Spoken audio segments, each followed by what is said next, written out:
ஓம் சாய்ராம்.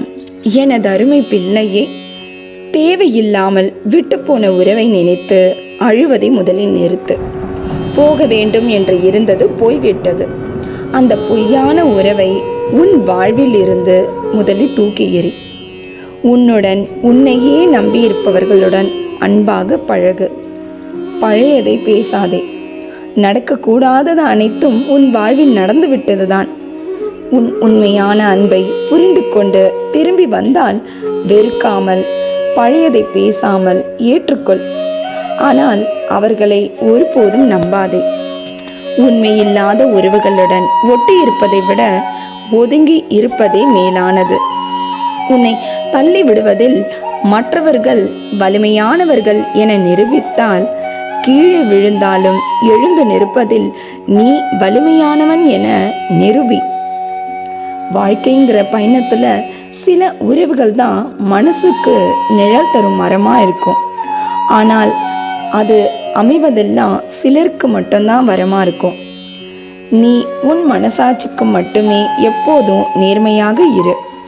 இது அனைத்து தீங்கில் இருந்தும் உன்னை காப்பாற்றும். யாருக்கும் அனாவசியமாக பயப்படலாம் வேண்டாம். நம்பிக்கை உள்ள மனுஷனுக்கு எப்போதும் அழகான ரோஜா தான் கண்ணில் தெரியும், முட்கள் என்றுமே தெரியாது. உன்னை நம்பி இருப்பவர்களுக்கு நீ சந்தோஷத்தை கொடுப்பது உனது கடமை.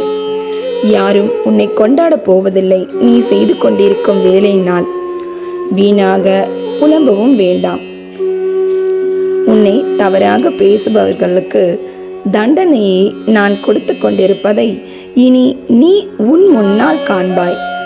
ஆனால் அதை நீ கண்டு சிரிக்கவோ அழவோ தேவையில்லை. அது அவர்களின் கர்மா. நீ வேடிக்கை பார்த்தால் போதும். அவர்கள் அழுது கொண்டிருப்பதற்காக நீ எதுவும் பிரார்த்தனை செய்தாலும் நான் தண்டனையை கொடுத்தே தீருவேன். உனக்கு நான் கொடுத்த வேலையை பொறுப்போடு செயல்படுத்து. கடவுள் வரங்களை தருவதில்லை, வாய்ப்புகள் மட்டுமே தருவார். அதை வரமாக்குவதும் சாபமாக்குவதும் உன் கையில் தான் உள்ளது.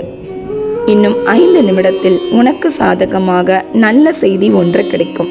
இன்றும் என்றும் என்றென்றும் உன் சாயப்பா உன் அருகில். வாழ்க வையகம், வாழ்க வளமுடன்.